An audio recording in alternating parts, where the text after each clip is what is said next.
بسم اللہ الرحمن الرحیم۔ محترم ناظرین کرام، السلام علیکم۔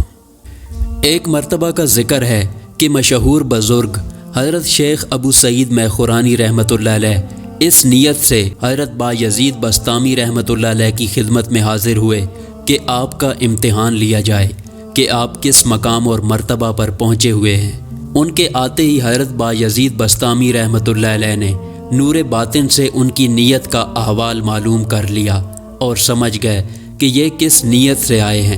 چنانچہ ان سے فرمایا کہ تم ابو سعید رائی کے پاس چلے جاؤ، وہ میرا مرید صادق ہے، میں نے اپنی تمام ولایت اس کے سپرد کر دی ہے۔ حضرت شیخ ابو سعید میخورانی وہاں سے چلے اور حضرت ابو سعید رائی رحمۃ اللہ علیہ کی قیام گاہ پر پہنچے۔ دیکھا کہ وہ عبادت الہی میں مشغول ہیں، چنانچہ اس انتظار میں کھڑے رہے کہ جب عبادت سے فارغ ہوں گے تو پھر بات کروں گا۔ تھوڑی دیر کے بعد وہ عبادت الہی سے فارغ ہو گئے اور شیخ ابو سعید میخورانی سے پوچھا کہ کیا چاہتے ہو؟ انہوں نے عرض کی کہ تازہ انگور چاہیے۔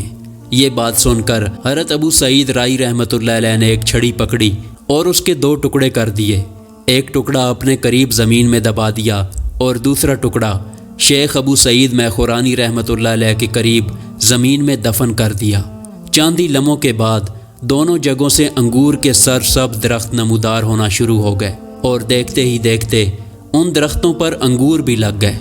حضرت ابو سعید میخورانی رحمۃ اللہ علیہ کے قریب نمودار ہونے والے درخت پر سیاہ انگور لگ گئے، جبکہ جو درخت حضرت ابو سعید رائی رحمۃ اللہ علیہ کے قریب نمودار ہوا اس پر بہت عمدہ قسم کے سفید انگور تھے۔ یہ دیکھ کر حضرت ابو سعید میخورانی رحمۃ اللہ علیہ نے پوچھا کہ یہ کیا معاملہ ہے؟ میری طرف لگنے والے انگوروں کا رنگ سیاہ ہے جبکہ آپ کی طرف لگنے والے انگوروں کا رنگ سفید ہے۔ حضرت ابو سعید رائی رحمۃ اللہ علیہ نے فرمایا کہ مجھے تو صدق و یقین کا درجہ حاصل ہے اور تمہیں صرف امتحان کرنا مقصود تھا، اس لیے اللہ تعالیٰ نے دونوں درختوں سے دونوں کی قلبی کیفیت کو ظاہر فرما دیا۔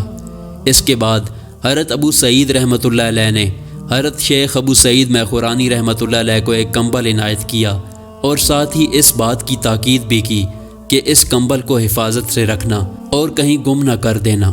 حضرت شیخ ابو سعید میخورانی رحمۃ اللہ علیہ نے ان سے وہ کمبل لے لیا اور حج بیت اللہ کی سعادت حاصل کرنے کی غرض سے مکہ مکرمہ کی طرف تشریف لے گئے۔ انہوں نے کمبل کو بڑی حفاظت سے اپنے پاس رکھا کہ کہیں گم نہ ہو جائے، لیکن اس قدر احتیاط کے باوجود بھی کمبل عرفات میں گم ہو گیا۔ اس کے بعد جب وہ واپس بسطام آئے تو یہ دیکھ کر بہت حیران ہوئے کہ وہی کمبل حضرت ابو سعید رائی رحمۃ اللہ علیہ کے پاس موجود ہے۔ سبحان اللہ۔ ویڈیو پسند آئے تو اس کو لائک کریں اور ہمارے چینل کو سبسکرائب کرنا نہ بھولیں۔ شکریہ۔